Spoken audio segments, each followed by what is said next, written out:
નમસ્કાર. ઓમ વક્રતુંડ મહાકાય સૂર્યકોટિ સમપ્રભુ નિર્વિઘ્નમ કુરુ મે દેવ સર્વ કાર્યેષુ સર્વદા.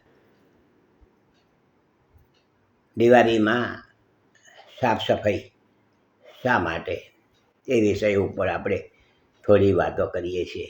દિવાળી નજીક આવે છે અને દિવાળી આવે નજીક એટલે આપણા ઘરની અંદર આપણે કંઈક ને કંઈક રીતે સ્વચ્છતાનો આગ્રહ રાખતા હોઈએ છીએ, સાફ સફાઈ કરતા હોઈએ છીએ.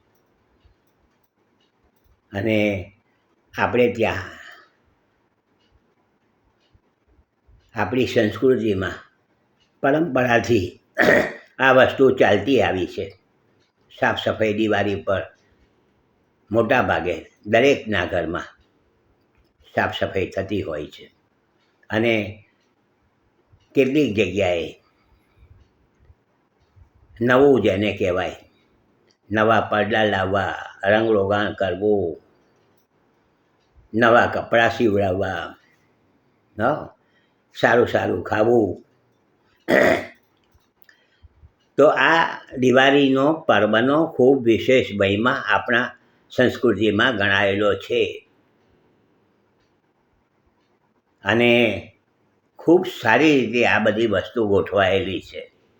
કારણ કે આપણા ઘરની અંદર જે કંઈક નેગેટિવ એનર્જી ઘણા સમયથી ભેગી થઈ હોય તેને આપણે નિકાલ કરતા હોઈએ છીએ. અને ખૂબ સારું છે.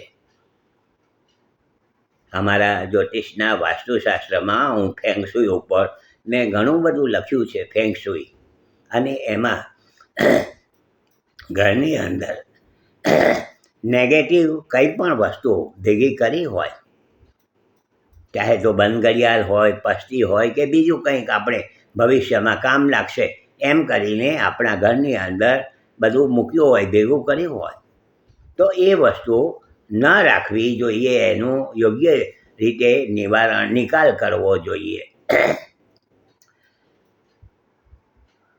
આપણા ઘરની અંદર ઘણી વખત મેં જોયું છે, વાસ્તુના વિઝિટમાં હું જોવા જતો હોઉં છું, જ્યોતિષનું કામકાજ છે, વાસ્તુનું જોવા જતો હોઉં છું. લોકો પોતાના ઘરમાં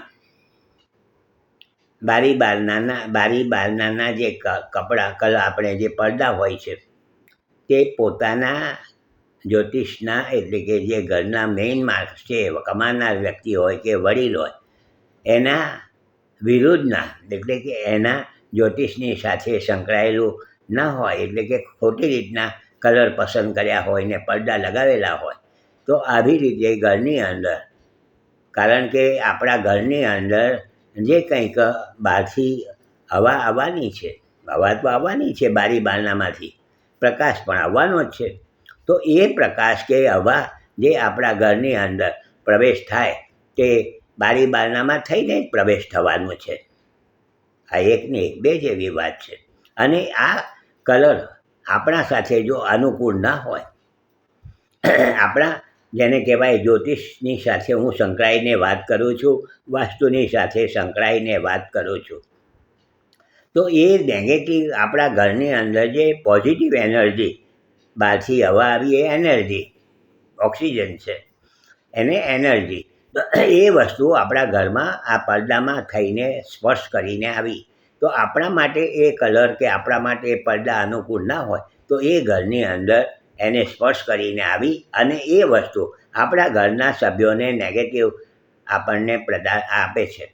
નેગેટિવિટી ઘરના સભ્યોના મતભેદ ઊભા થાય છે, બીજી રીતે કંઈ તકલીફો ચાલુ થાય છે, ચાહે તો આરોગ્યના હોય કે બીજી રીતે.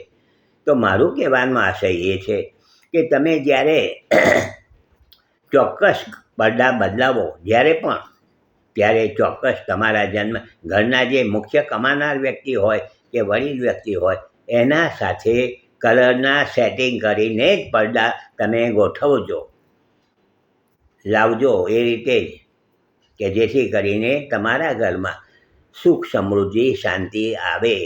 આ એક વાત સ્વીકારજો. કાલે આપણે બીજી વાત કરીશું. લાઈક કરજો, શેર કરજો. યુટ્યુબ ઉપર, ફેસબુક ઉપર હું આ બધું વસ્તુ મૂકતો હોઉં છું.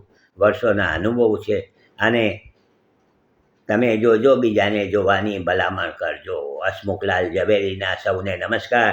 જય શ્રી કૃષ્ણ. ઓમ નમઃ શિવાય.